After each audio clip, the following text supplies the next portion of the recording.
Урматтуу Садыриним, кечээги 10 январда өткөн шайлоодо сиз Кыргыз Республикасынын 6-президенти болуп шайландыңыз. Өлкөнү эң оор учурда, өтө жооптуу учурда өз колуңузга алдыңыз. Мына ушул жооптуу жана өтө оор кызматыңыз менен чын жүрөгүмдөн куттуктайм. Азыр өлкөнүн казынасы аңтарылып, элибиздин экономикалык абалы начарлап, дүйнөнү каптаган оору күчөп, башаламандык күчөп, элибиздин абалы өтө оор болуп турган учурда туш келдиңиз. Буга чейинки шайлоолордо регионалдык жана трайбалисттик бөлүнүүлөр өкүм сүрсө, бул жолку президенттик шайлоодо андай бөлүнүүлөр болбой, жалпы калкыбыз сиздин айланыңызга баш кошуп, өз уулундай президенттикке шайлап алышты. Эч кандай тышкы күчтөр, тышкы мамлекеттер таасир бере алган жок.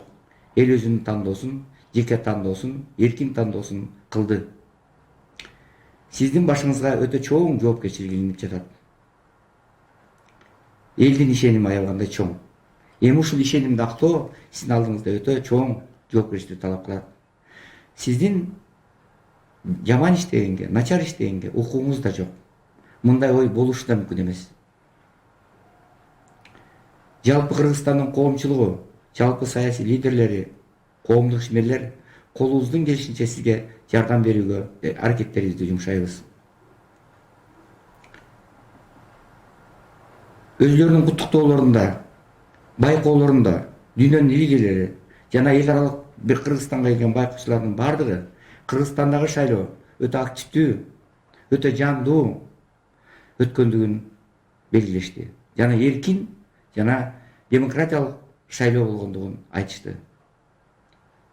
Эми элибиз сиздин айланыңызга баш кошуп, баарыбыз алдыдагы турмушубузду оңдоп, дүйнөлүк мамлекеттер менен алакабызды бекемдеп, өлкөнү алдыга сүрүп кетишиңиз керек. Сизге деген элдин ишеними аябагандай зор. Ошол элдин ишенимди актоо сиздин милдетиңиз. Дагы бир жолу сизди президент болуп шайланышыңыз менен куттуктайм.